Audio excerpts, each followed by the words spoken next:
Hi, you're listening to Stephan Livera podcast. So, have you thought about what it looks like if Bitcoin builds up as this alternative system while the fiat system is extending and pretending? Well, I chat with Jeff Booth about this. So Jeff rejoins me on the show. He's the author of the excellent book, The Price of Tomorrow, and he is a technology entrepreneur and author. This show brought to you by Swan Bitcoin. Swan Bitcoin holds a deep conviction that Bitcoin is the future of money. Swan's aim is to help you maximize your position in this dominant digital monetary network. As a Swan private client, you will have unlimited access to their team, strategic resources, and commitment to Bitcoin education. Bitcoin is an asymmetric investment of unparalleled proportions, rapidly becoming the preeminent wealth preservation asset for every individual and institution in the world. An opportunity like this to build and preserve legacy-impacting wealth for your family or company will not likely be seen again in our lifetimes. The Swan private team stands ready to earn the right to walk alongside you on every step of this journey into the future of money. Learn more at swanbitcoin.com/private or email the CEO Corey Clipston at corey@swanbitcoin.com.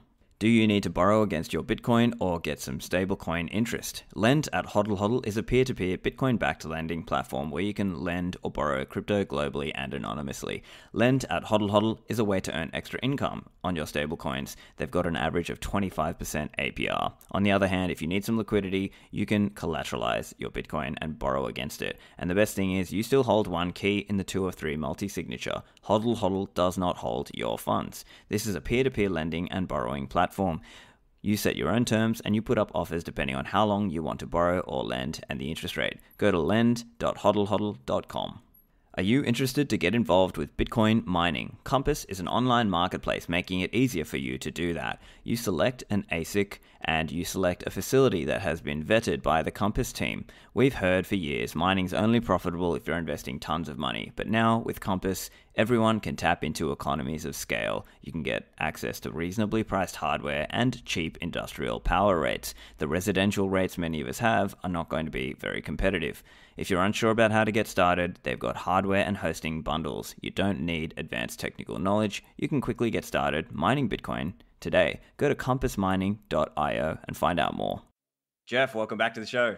Thanks. Great to be here. So Jeff, you're back in Canada. I saw all the photos from Bitcoin 2021. I'm really, I'm feeling so much FOMO that I missed out on it. Tell us a little bit about, what the experience was like and where your head's at with Bitcoin these days. With Bitcoin hasn't changed at all. The experience was something that is hard to even put into words. It was I left the place thinking, this is what it looks like when people aren't manipulated by money.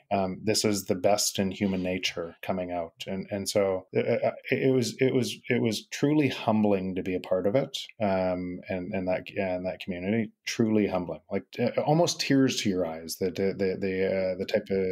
type of people it met and everything else across the board. It was amazing experience. Yeah, that's really cool. And I think sometimes it feels like stepping into the future, right? Because when you're there, everyone's there able to transact in Bitcoin and Lightning straight away. And yeah, everyone's just doing everything over Lightning. And you feel like you're in the future because we feel like we're able to do this now.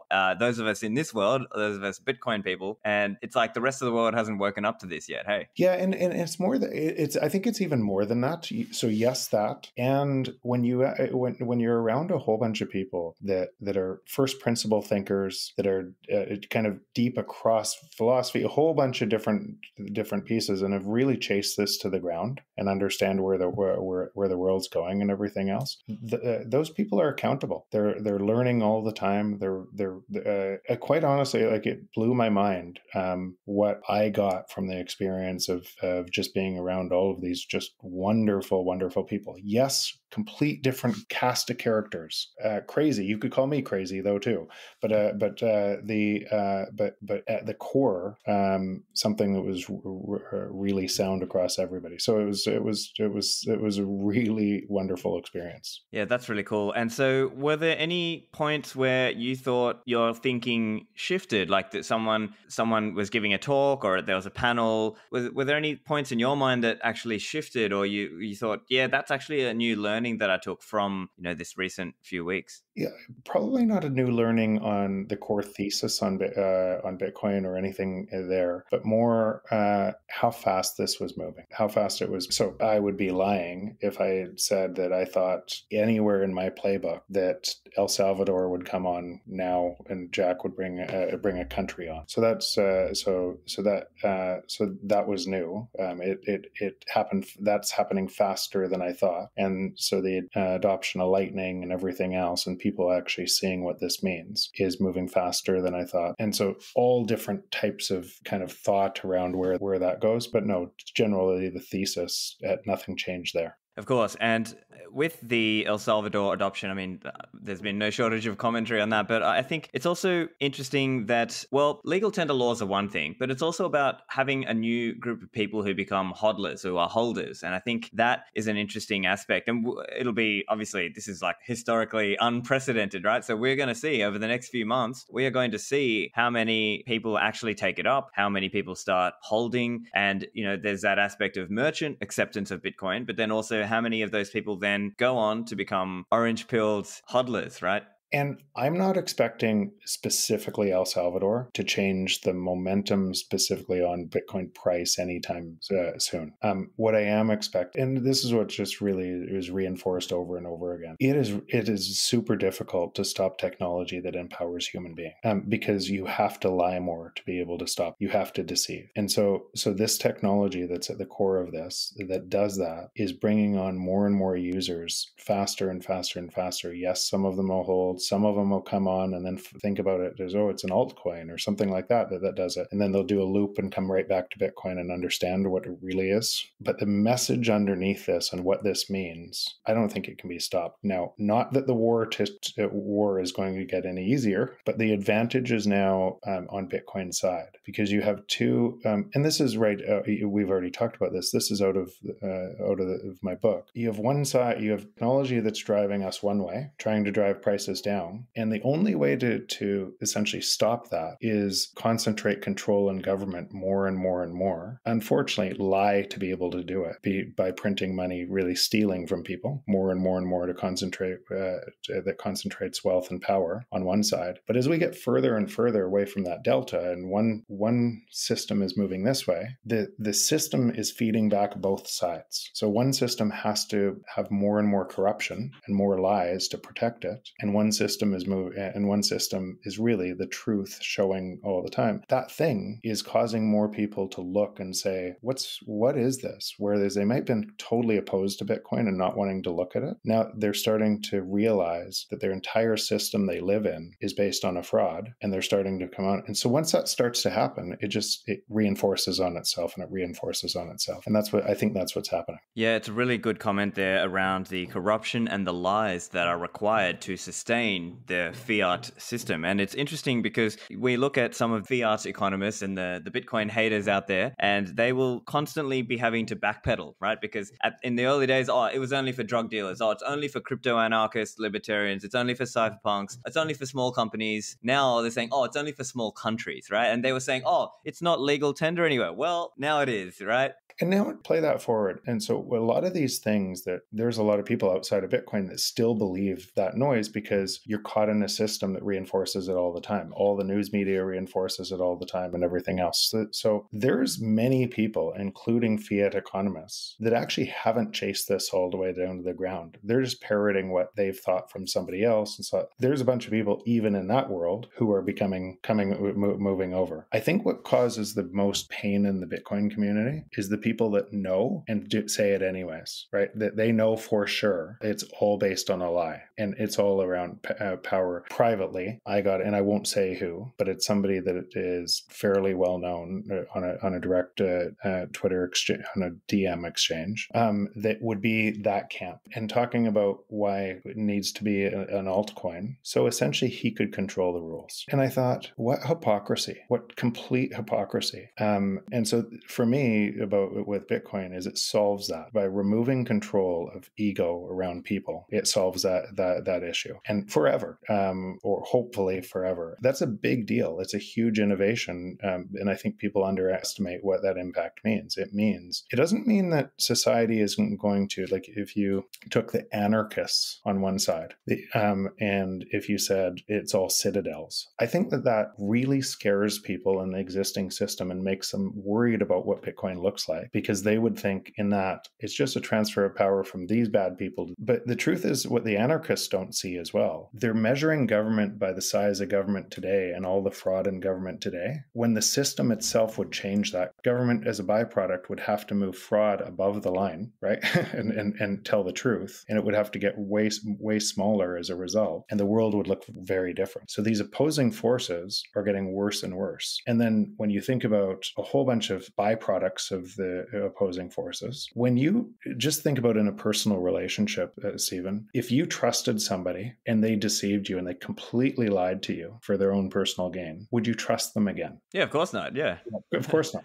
So what's happening is then there's a whole bunch of edge case theories about what the system is doing and these people are doing to manipulate further away, and a whole bunch of Bitcoiners end up looking like they're wearing tinfoil hats on a whole range of issues, because you have mistrust in the money layer. And once you have mistrust in the money layer, as a consequence, you have to have mistrust everywhere else. And so now if somebody that is manipulating money is telling me one thing, well, I know it's a lie. Am I going to trust them on anything? And so a whole bunch of what people are jumping around society, around all these kind of edge cases and conspiracy theories, are actually a result of that. Yeah, so I think it's part of it is also, to your point earlier about people trying to protect the system, or at least create an altcoin where they can be the king of their own little land. It reminds me as well of people who get ideologically committed to certain things. Like one example, and it's quite unfortunate in some ways, because Steve Hanke is one example of this kind of guy. Like, he's meant to be a free market economist guy, but at the same time, every time there's a problem in one of the developing nations, he is out there talking about why they need to have a currency board and go to the US dollar. And anytime you bring up Bitcoin, he's like, oh, it's a speculative asset, and oh my God, it's going to die. And it's like, aren't you meant to be pro freedom, pro, giving people a choice instead of mandating this whole currency board, US dollar, etc.? A certain commitment to earlier things, like he's got a hammer and everything's a nail, right? And that's it, protecting their base of knowledge at all costs, even the truth, even what happens. Because let's investigate that specifically. Because when you see El Salvador, a lot of people in the traditional media went highest crime rate, all of this nonsense and everything else, with very little understanding that crime is a second order derivative of people not being able to pay their bills because of a shitty economy. Even if you have a US currency, and a US currency requires, so their labor is just as expensive as US, how would they ever compete? So you have a whole bunch of crime sitting in a system, because people are forced to a life of crime to pay for their family and everything else. And then we bias that and we say those are bad people. People aren't bad or good. Like, across all of us, we have good and bad and everything else. And if the system forces us to that side, it's just human nature. And that system all around the world forces many people into a life of despair and crime and everything else. So it's a system problem. It's not a people. People are rational actors in a broken system. But again, what Stephen's saying, who did you say again? Steve Hanke is one example. Hanke. Yeah. What he's actually misjudging the second order symptom from the root cause. And Bitcoin fixes these things. It provides a free market system around the world, solves these issues at its root. Yeah, and it's interesting as well because we see other people who are perhaps famous or, influential in some other field, and then they start talking about Bitcoin and they're getting it really, really wrong. And then to add, to add to that, they often have an ego about it, and they think they get offended when people come back to them and say, no, actually, that idea was already tried and it failed for X, Y, and Z reason, and that's why it's not a thing in Bitcoin. Bitcoin is this. You need to humble yourself a little bit. If you have an ego going into Bitcoin, you got a problem. Because people in Bitcoin that want it to be about them, and it's not about them. It's about a monetary layer that removes that from the system. So that's what's so important, and that's actually what's critical around some of the best Bitcoiners. It also, I've got to be careful here, creates some of the toxicity as well. And it's not. I've actually, funny enough, I've come way more on side to understanding the toxicity, because when you understand something that people don't see, and you're constantly barraged by a bunch of misinformation, a lot of times you become toxic. Or if somebody becomes a hero of the community and then can manipulate results because they're a hero of the community, you don't want heroes of the community. You want people, advocates of this, that then hopefully just kind of move back into to bring more people on because it's better for you. That's what you want. So I totally understand why somebody with an ego, it's all about them, is repelled, like they're killed by this community. Yeah, it's a challenging thing because in some sense, the ego is what pushes us to actually work hard and produce and be productive, or really good at explaining things, or really good at, doing a Bitcoin business. So that can be a good thing in that way. But then on the other side, on the flip side, it can be a downside if people let it get the better of them, and then they start thinking it's all about them. And obviously in Bitcoin, we have this idea that there's no person who speaks for Bitcoin, but we can advocate it. And you might be a well-known Bitcoin advocate while at the same time not speaking, quote unquote, for Bitcoin. And I think for me, a lot of these wars were already fought before I even understood Bitcoin. No, I understood it early on, but I was too busy in my business to be able to really dig deep. So a lot of these wars in former heroes that tried to take the network and make it about them and create a different altcoin so that they could control it have always have been fought, and Bitcoin keeps thriving throughout it. And I think that's actually the core in this. I totally understand why it's not about an individual person. It has to be about the community. But for new people that are used to having influence in making rules for other people, it's a harsh reality. It's a harsh reality. Yeah, exactly. And so we are seeing a lot more people coming into Bitcoin, and I'm anticipating a lot more people coming in over this next 6 months or so. And we're seeing moves being made, right? So for example, Michael Saylor just is, I think as we speak, he's probably doing that $500 million buy. And he's also come out with this new idea of the 1 billion MicroStrategy shares stock issue so that then he can buy more Bitcoin with it. And so I'm wondering, do you have any thoughts on that?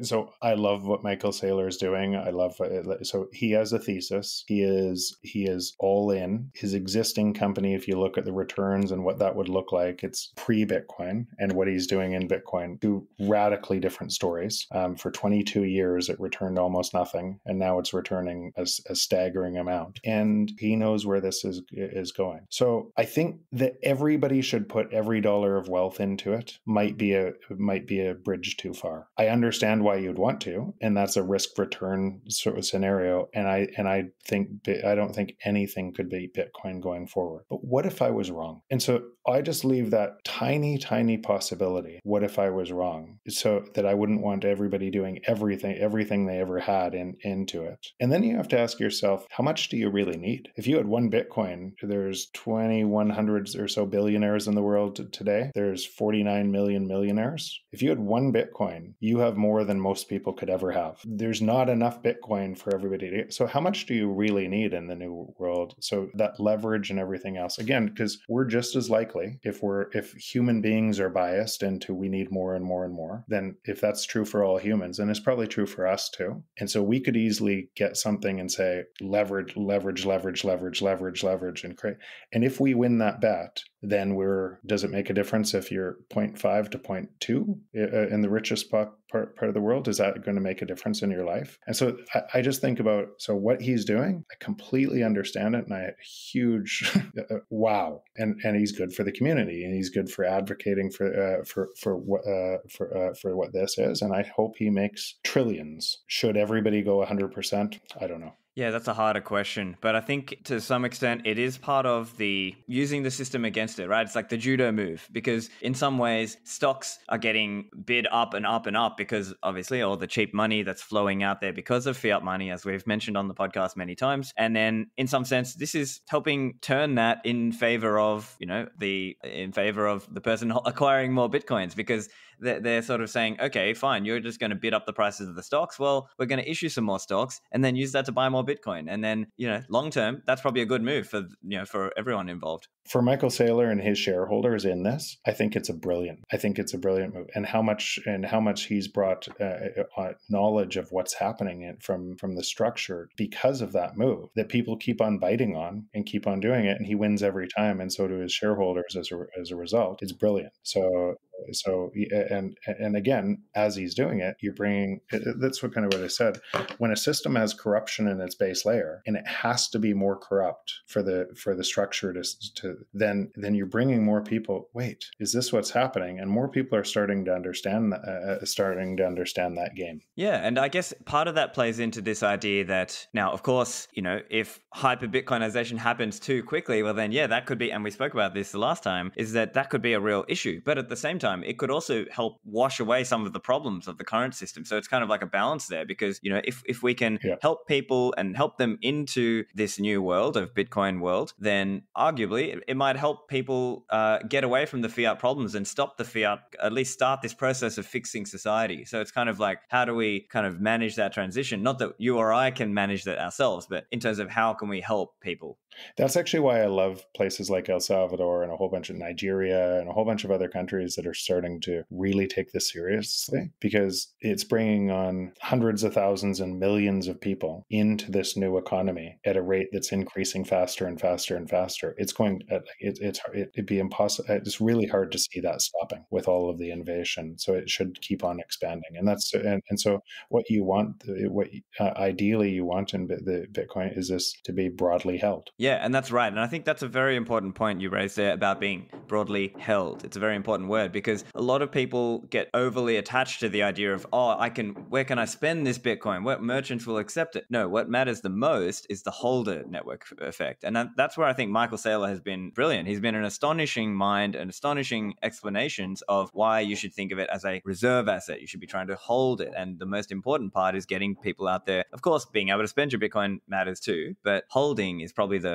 thing that most advances this process. And I think Michael Saylor and others have helped. And so I guess then the question is, who do you think follows next? Do you have any ideas on what other kinds of people are coming? On that chessboard, it's hard to because I think it could be anybody. I think there's probably 20 different countries that could be next. And I think they're going to fall like dominoes as you start to do this. I think the IMF is scared, and they rightfully should be.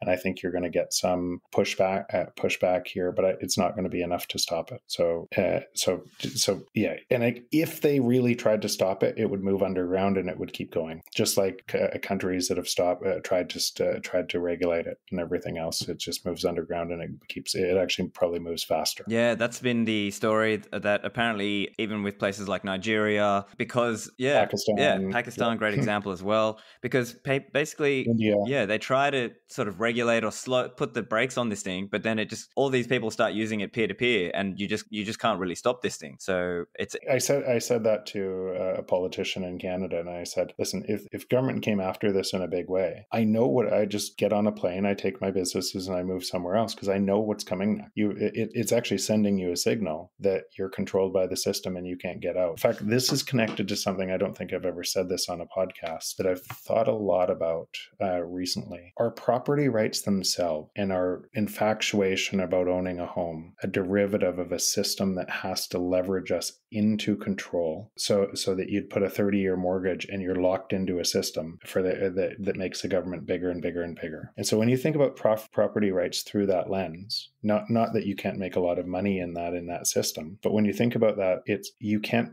take the property with you, and the property can pay tax at a different rate, or it can be taken from you at some point in the future.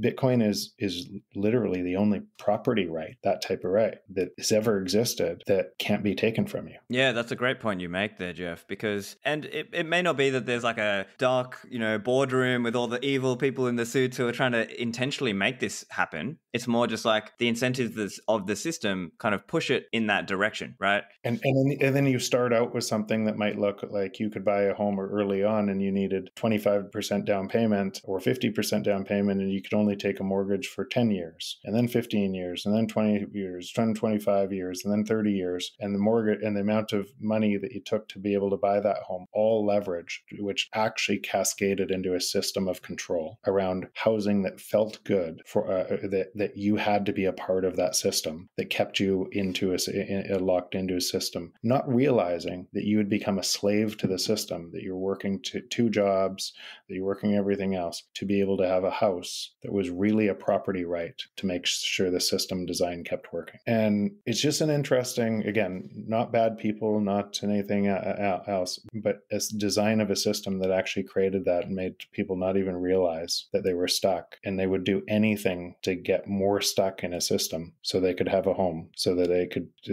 could be more of a slave in that system. That sounds edgy and everything else, but it's worth exploring, right? It's worth exploring because that's what that system does, and you can't take your property with you. So it could later on be taxed. It could be taken at a different rate. It could be everything else. And so when I think about Bitcoin compared to that system, it's a no-brainer. Back to the show in a moment. CoinKite.com are the creators of my favorite Bitcoin hardware wallet, the Cold Card. So if you have still left your coins on the exchange, or you want to upgrade your security, check out the Cold Card. It's got all sorts of features. It is PSBT native. You can use it air-gapped.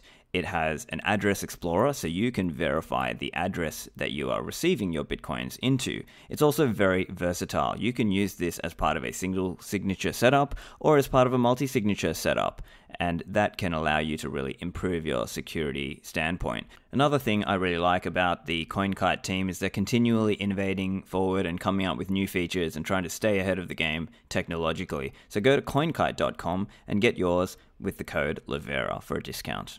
Are you looking to get multi-signature security? Unchained Capital are building Bitcoin-native financial services on a foundation of multi-signature. This means you can have separate keys, hardware devices or signing devices, and separate those geographically to give yourself better security. Now, if you need a hand setting up, they have a concierge service where they will ship you to hardware wallets. They'll answer your questions and help walk you through how to set that up and deposit $1,000 of Bitcoin in your vault. Use the code Livera to get a discount there. And Unchained Capital have all sorts of material that will help you educate yourself or for teaching your new coiner friends. So particularly Parker Lewis's series, Gradually Then Suddenly, which is one of my favorites to recommend for new people. So go and check them out. Their website is unchained.com.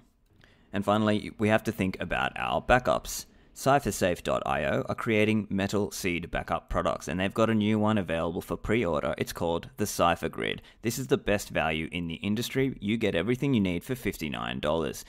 You get 2 stainless steel plates for all 24 seed words. The 2 plates are facing each other to hide those seed words.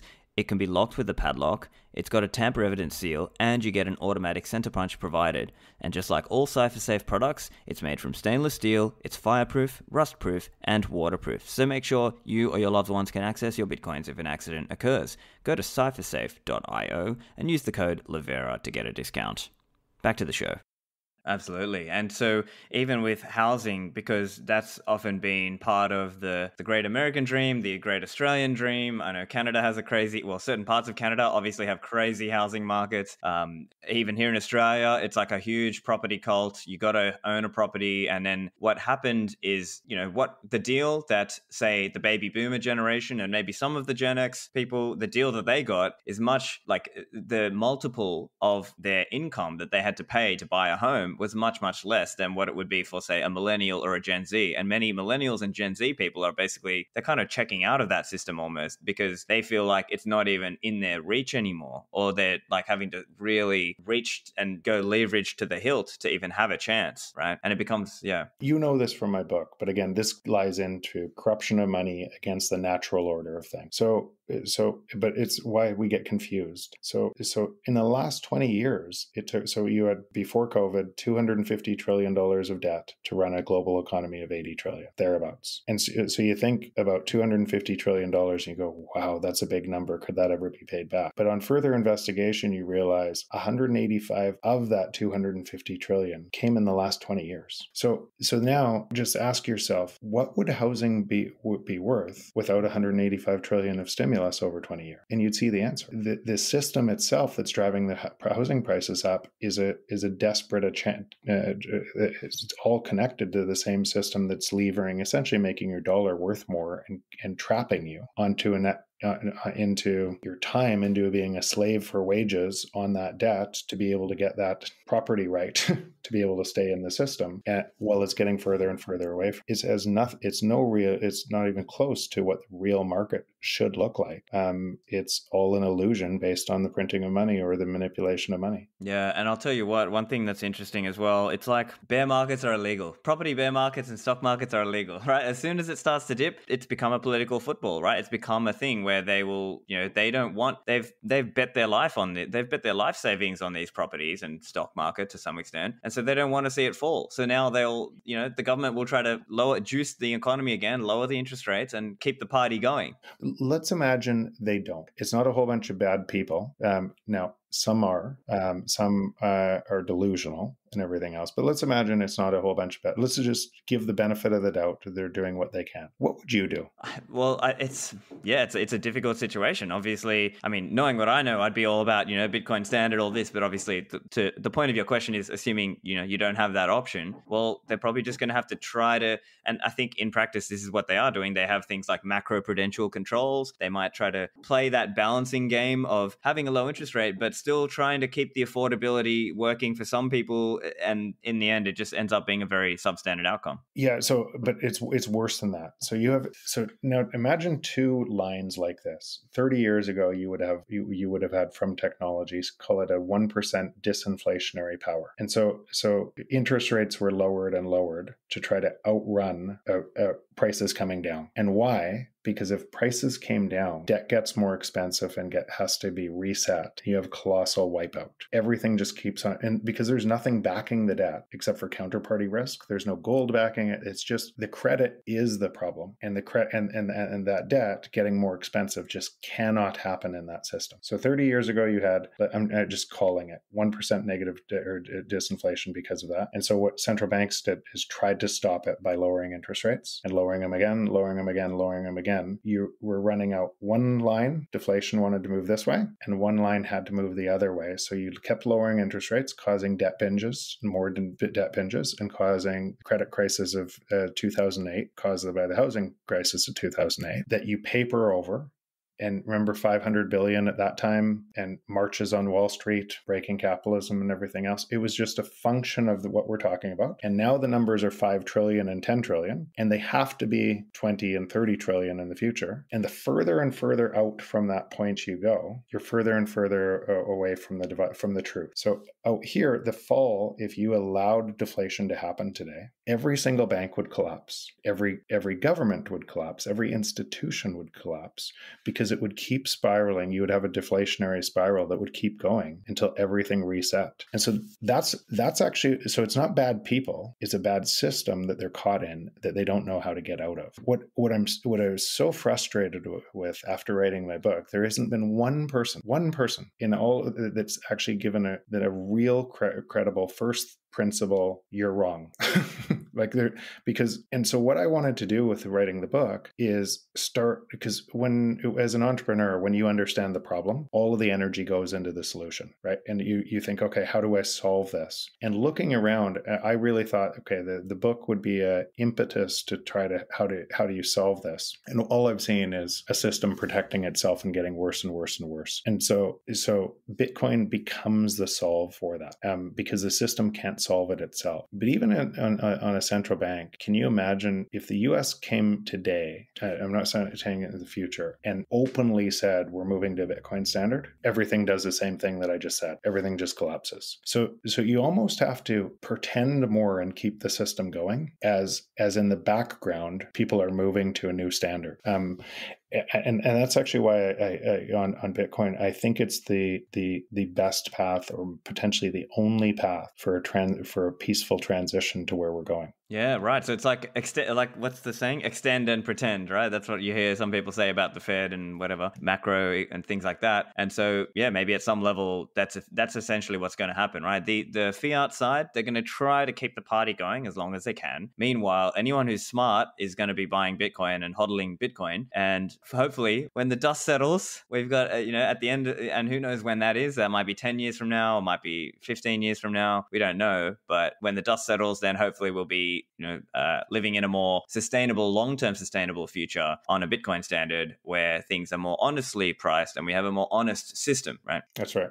So with where technology is going, you must, not a guess, you must have a digitally native currency that allows for deflation. Every single other path besides what I just said results in a concentration of wealth and power. And if you play the other scenario faster, and I'm including every altcoin in there, why I would never buy one is not because you couldn't make some money into it. It's a bigger deal than that, because I do understand why somebody else would want to centralize control. I totally get it. But Bitcoin might be the last chance for humanity to avoid that trap. So if you concentrate wealth and power through what we're talking about against technology moving the other way, technology is supposed to free your time. It's supposed to give you more for less. That's what it does. Any inflationary policy against that concentrates wealth and power as a byproduct. And once you start doing it, government has to get bigger and bigger and bigger. And can you imagine a world where you have government control with artificial intelligence and robotics, and a very small number of people controlling what's good for everybody else? What can be given to you can easily be taken away. And look at countries around the world that live in dictatorships and everything else, and you'll see the truth of what I just said. That's what it looks like, I believe, if we don't have a Bitcoin standard. Right. And to touch into that particular thread as well, surveillance coins, also known as central bank digital currencies, or CBDCs in the popular, in the corporate press, they're all on about this, right? And so that may be the vector for exactly what you're saying. And who knows? Yeah.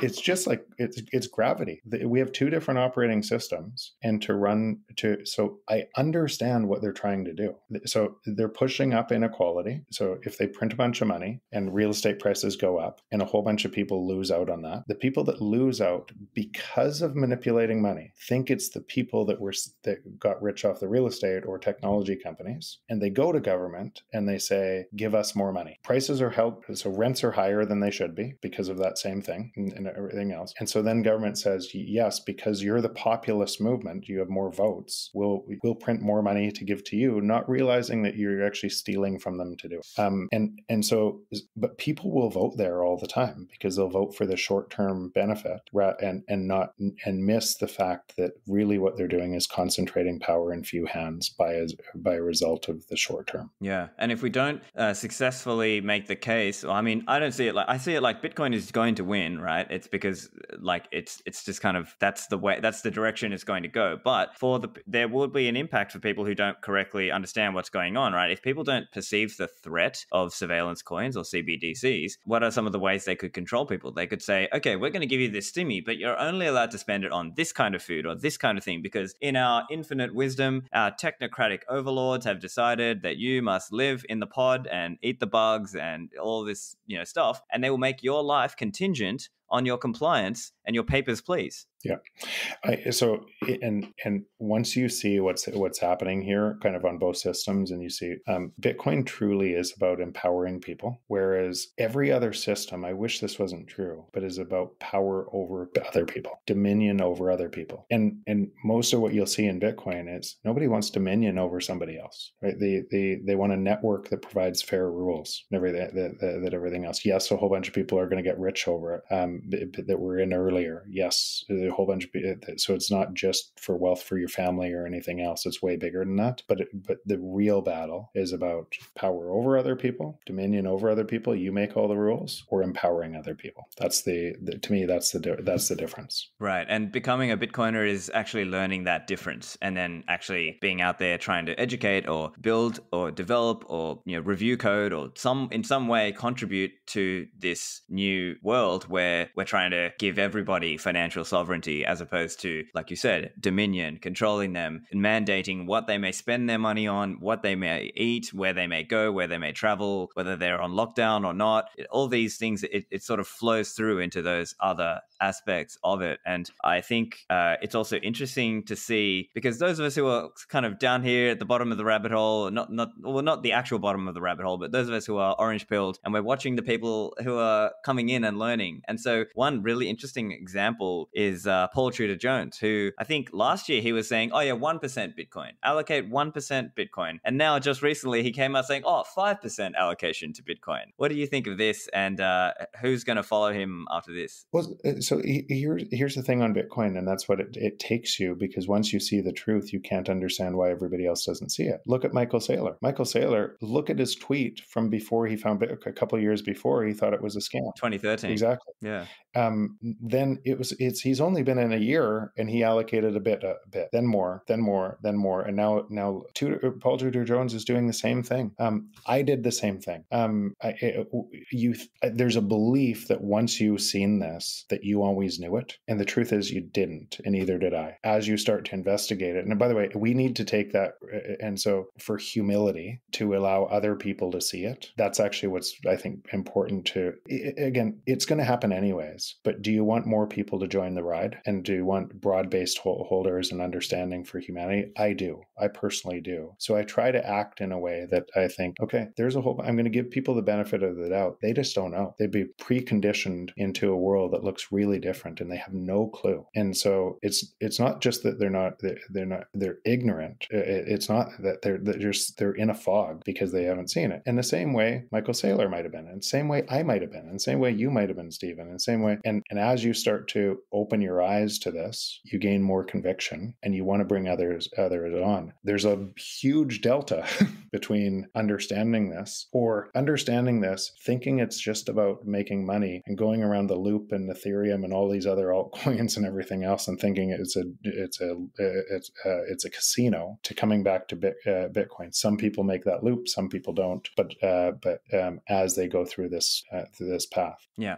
And I think the other interesting thing is that obviously people like Paul Tudor Jones are highly influential, right? So he's very wealthy. I think the Forbes estimate for him was like 7 billion is his net worth, right? And then not just his own money that he's putting in, but it's also who follows him, and what does that do to the conversation around, if we look on the mainstream kind of corporate press, financial press, where they come out and say, Paul Tudor Jones said this about Bitcoin and it gives you a property right. And then it starts that process for other people. And now his followers and other people who are reading those news articles might then also go on their own journey. And like El Salvador and other countries, now it makes it okay to look deeper and something's here. This sounds too good to be true. This sounds real. Whereas the rest of the world I live with, it sounds like it's getting more and more unstable, and it's more and more of a fraud. It sounds more real. And behind the scenes, you would not believe the number of people that I'm talking about in very, very influential places. And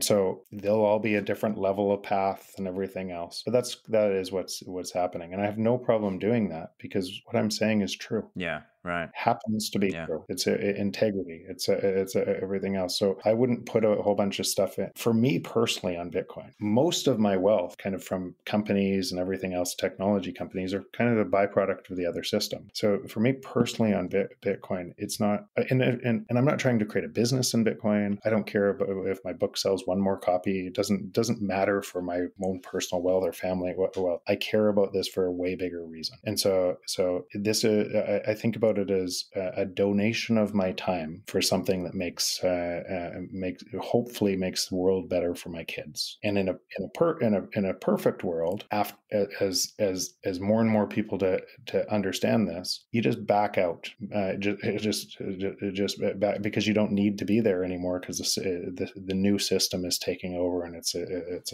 adopting. So that if I could sculpt my own personal journey in there, that's what it would look like. Yeah. And as everyone goes on their own journey, just like, you did and I did, and Paul Tudor Jones is going on that journey, going from 1% to 5%. Typically, as the price runs up, you start caring more about it and start like actually reading more into it and potentially putting more into it, because you're like, well, you know what? Actually, yeah, I think this thing is real. This thing is working. Like it is a new system that I could be a part of. And so then I think the other question then is, as we go towards the end of this year, there'll be a lot of new people coming in, but also a lot of those new people have not been through a big drawdown, right? So some of us who've been in Bitcoin for a long time, we've been through multiple 80% drawdowns. And I'll tell you what, that is brutal. That is really, really brutal. And I'm not precluding that outcome happening again, right? I think it could happen again. We might have a crazy run up later this year and then have an 80% drop again. And then people will be like, oh, Bitcoin is dead and all the same things. But, I guess what's your view on that idea? How many,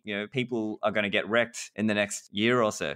And that's actually why long-term holding, buy average cost in, keep doing it. I've met lots of people who were at the very peak of the last cycle who kept buying all the way down, and now they're and would teach that to lots of other people. So, but it will happen. By the way, the upward volatility is actually a good thing. It becomes anti-fragile. It literally, and every cycle. Actually, have you ever heard any? There is no bad news, right? For CEOs and everything else.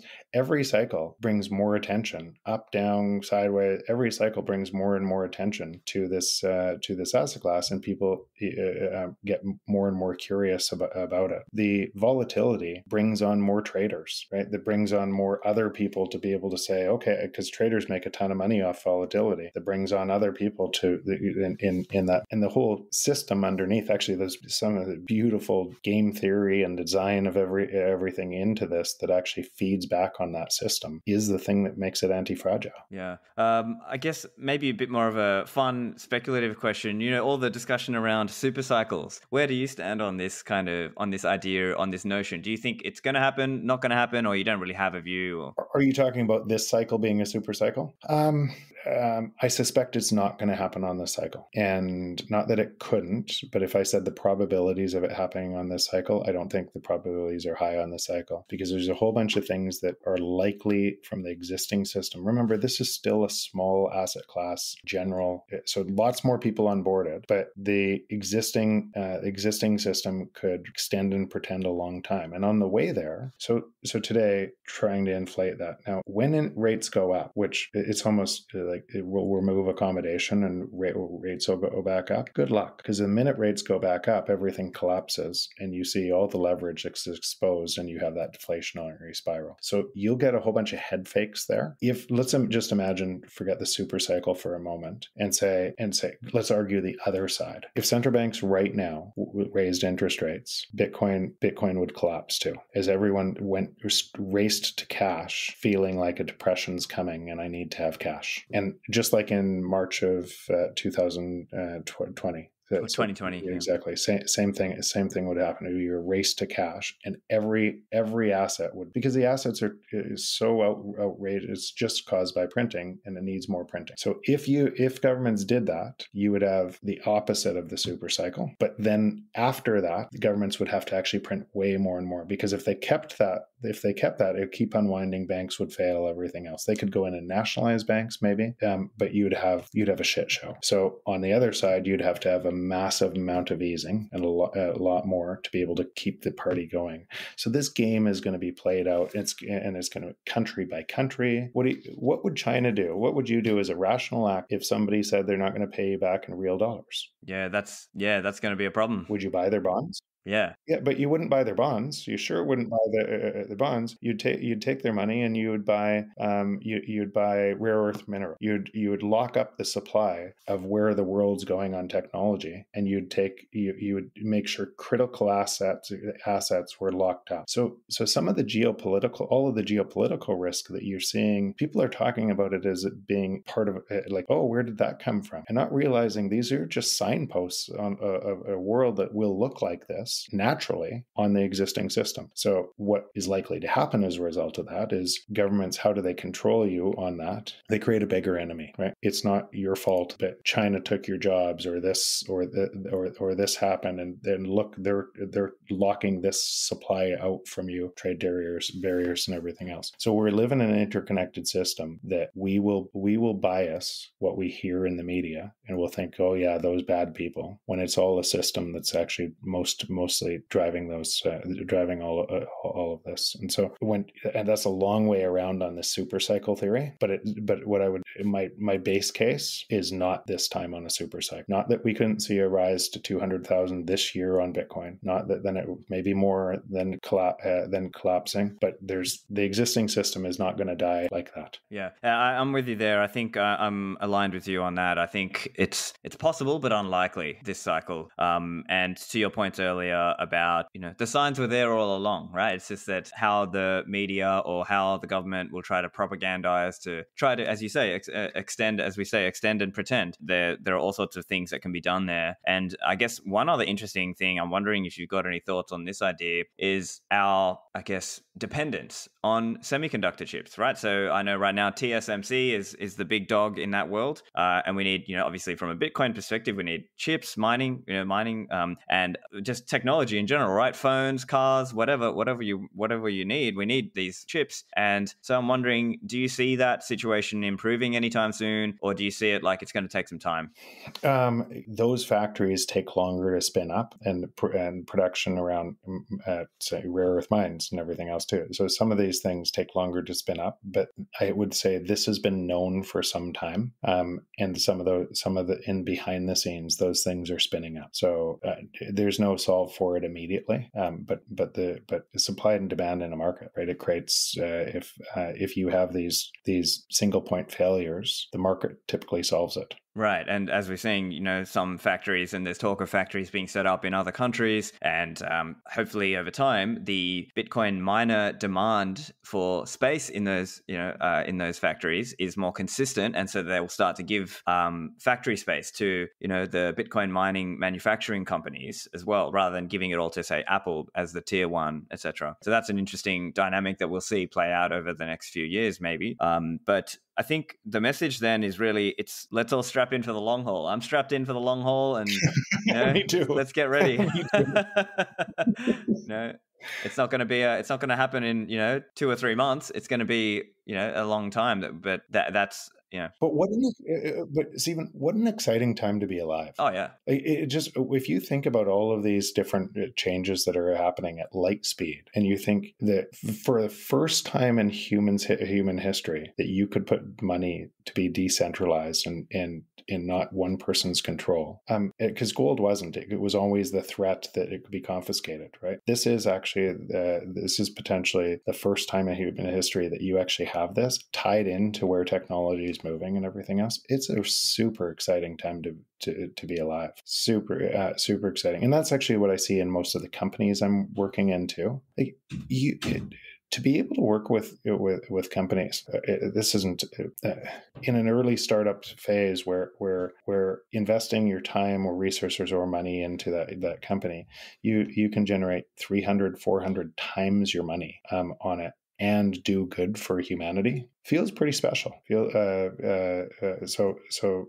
the world's changing really fast, and for curious people that kind of aren't afraid of that change, that want to explore it and say, where does this go? What do the new rules look like? What does that look? It's just abundance everywhere. Yeah, so certainly we can be optimistic about the future if we have our eyes on the prize and focus on these things. So I think probably a good spot to finish up here. So listeners, make sure you follow Jeff on Twitter. You can find him. His Twitter handle is Jeff Booth. And of course, check out his book, The Price of Tomorrow. Is there anything else you'd like to shout out there just before we finish up, Jeff? No, it was just great seeing you again. I wish you were in Miami, but next time we'll have to get together. Yeah, for sure. I'm going to get out of here sooner or later, and I'll be traveling around soon. So thank you for joining me, Jeff. Yeah, thanks. So you can get the show notes and the transcript over at my website, stephanlivera.com/285. And of course, if you're enjoying the show, make sure to rate and review it so new people find me, and share it with your family and friends. That's it from me. I will see you in the Citadels.